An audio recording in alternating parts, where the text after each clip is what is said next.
Listeners, আসসালামু আলাইকুম।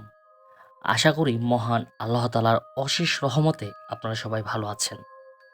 প্রিয় লিসেনার্স, আপনাদের আরও একবার স্বাগতম জানাচ্ছি আমাদের ভৌতিক অনুভূতি নামক ইউটিউব চ্যানেলের আরও একটি নতুন এপিসোডে।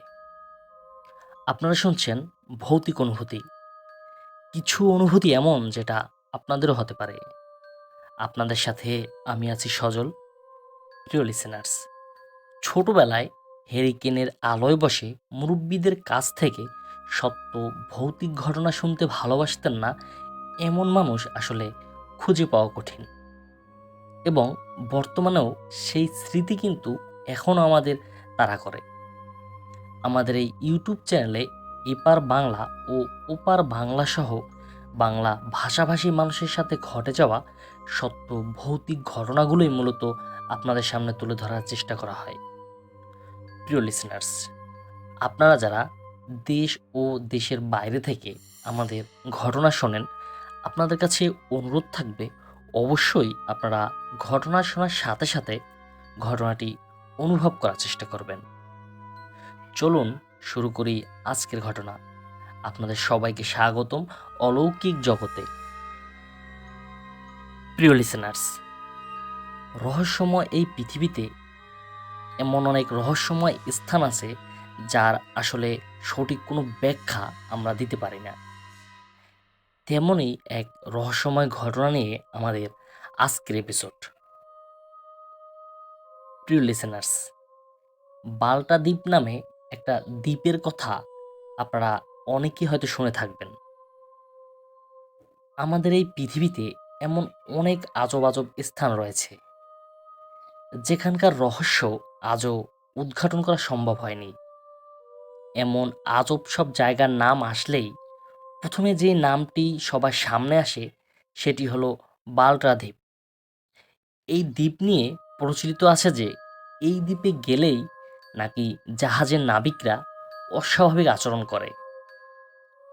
জাহাজের নাবিক বা অভিযাত্রীদের সঙ্গে যে কম্পাস থাকে সেই কম্পাসের আচরণও নাকি বদলে যায় এবং সবসময় উত্তর দিক নির্দেশনাকারী কম্পাস এখানে কোনো সময় স্থির হয়ে দাঁড়িয়ে থাকে, আবার দিক নির্দেশক কাঁটা ইচ্ছে মতো ঘুরতে থাকে অথবা উল্টোপাল্টা দিক নির্দেশনা দিতে থাকে। এবং সবচেয়ে রহস্যজনক ব্যাপার হলো বাল্টা দ্বীপের উপর দিয়ে যখন বিমান চলাচল করে তখন বিমানে থাকাকালীন সময়েও কম্পাস এইরকমই অদ্ভুত আচরণ করে। কিন্তু আবার এই দ্বীপ পার হলেই সব কিছু স্বাভাবিক। এই দ্বীপের আরেকটি অদ্ভুত ব্যাপার আছে, সেটি হলো মানুষের মানসিক বিকার। মানে এই বাল্টা দ্বীপে পা দেওয়ার সঙ্গে সঙ্গেই সবার মাথা যেন অনেক হালকা হয়ে যায়। সবাই একটা অজানা ঘোরের মধ্যে চলে যান। অজানা অচেনা কোনো জায়গায় হারিয়ে যাওয়ার মতো আশ্চর্য রকম এক অনুভূতি আচ্ছন্ন করে ফেলে সবার মনকে।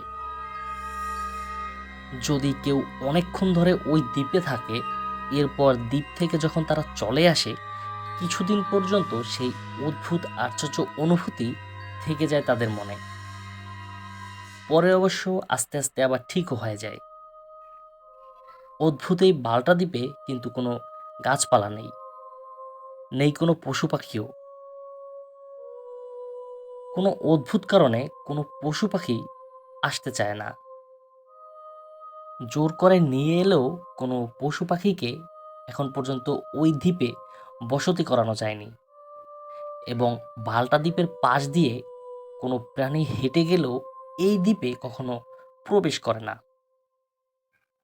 শুধু তাই নয়, যদি কোনো পাখি উড়তে উড়তে বাল্টা দ্বীপের কাছে আসে, তারা আবার কাছে এসেই ফিরে চলে যায়। দেখে মনে হবে যেন কোনো এক অদৃশ্য অদ্ভুত দেয়ালে ওরা ধাক্কা খাচ্ছে। এই বাল্টা দ্বীপের আরও একটি রহস্য হলো ওই দ্বীপটির চারপাশে প্রচুর পরিমাণ বৃষ্টি হয়, কিন্তু কোনো এক অজানা অদ্ভুত কারণে এই বাল্টা দ্বীপের ভেতরে এক ফোঁটা বৃষ্টির পানি পড়ে না। এই মাল্টা দ্বীপের এমন অনেক আজব আজব রহস্যের কোনো গ্রহণযোগ্য ব্যাখ্যা আজ পর্যন্ত কেউ দিতে পারেনি। প্রিয় লিসেনার্স, এই ছিল আমাদের আজকের এপিসোড। মহান আল্লাহ তাআলার এই দুনিয়ায় কত যে রহস্য লুকিয়ে আছে তার ধারণাও আমরা করতে পারি না। মহান আল্লাহ তাআলার কাছে ফরিয়াদ থাকবে এই ধরনের সকল সমস্যা থেকে তিনি যেন আমাদের হেফাজত করেন।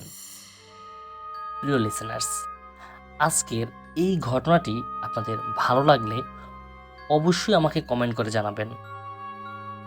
আর আপনারা যারা আপনাদের জীবনে ঘটে যাওয়া কোনো ঘটনা অথবা আপনার জানা কোনো সত্য ঘটনা আমাকে পাঠাতে চান, তারা ঘটনা লিখে অথবা রেকর্ডিং করে পাঠিয়ে দিন আমাদের হোয়াটসঅ্যাপ নম্বরে।